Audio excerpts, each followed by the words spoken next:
Zdravo svima, moje ime je Ruben Badaljan i dobrodošli ponovo na moj YouTube kanal koji se zove Rubenov kanal na srpskom i drugim jezicima. Danas ću pričati o knjiga koju čitam sam sada.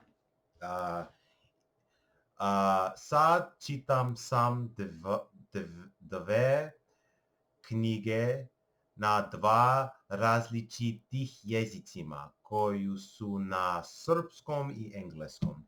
Moj engleski knjiga koju sam čitam je 19 Caesars koji je napisao Suetonius. Ako ne znate koji je bio Suetonius, on je bio rimski istoričar.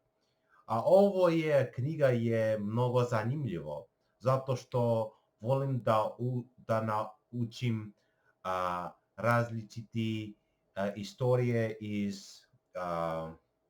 iz drugačije deo svijet i tako dalje. I nisam završio se knjiga, jer ovo knjiga je veoma dugo.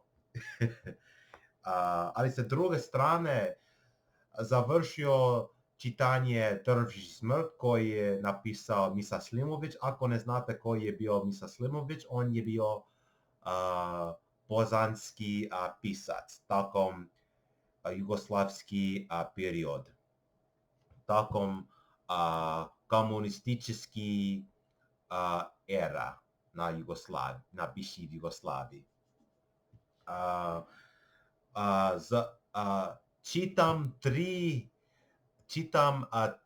tri knjige na srpskom i mogu da čitam knjiga na srpskom i engleskom, jer engleski je moj materni jezik, i mnogo da čitam knjiga na srpskom, jer to je jako lako za mene.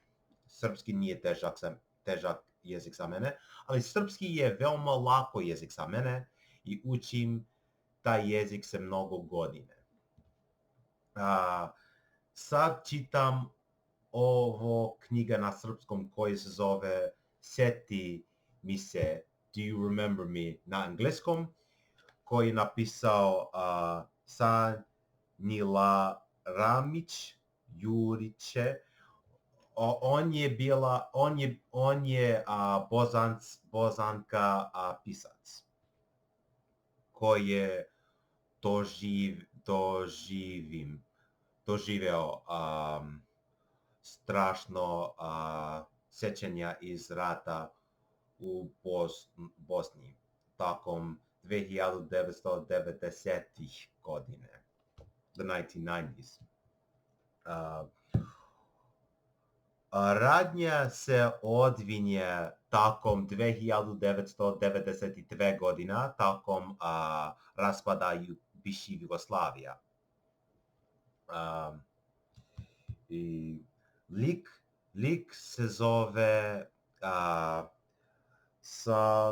Sanela i njeno porodica ko je živeo u Bosniju.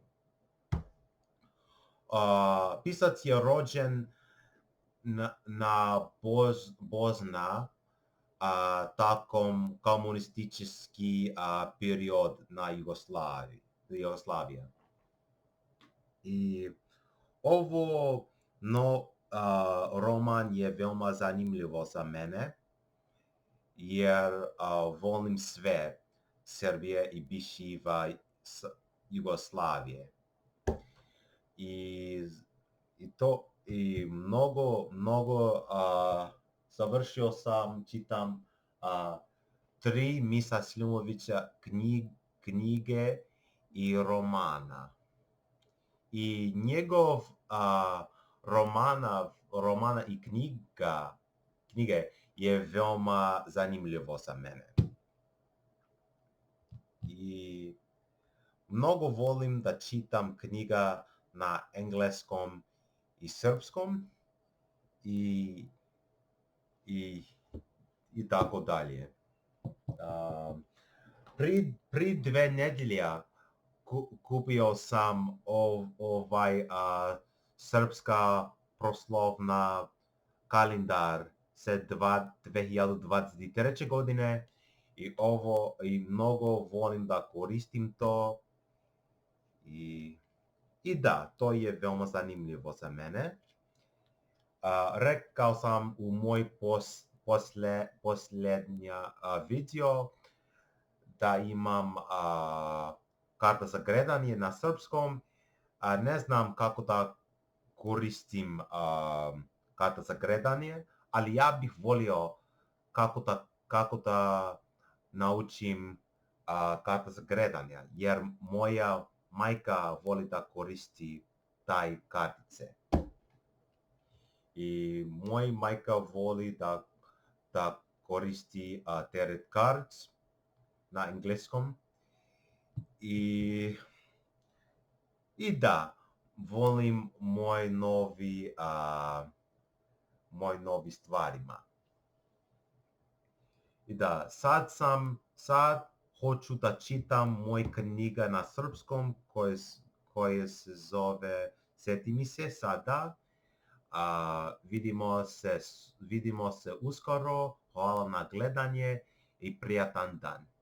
Ne zaboravite da pratite moj kanal na srpskom i moj glavnom kanalu na engleskom. Doviđenja.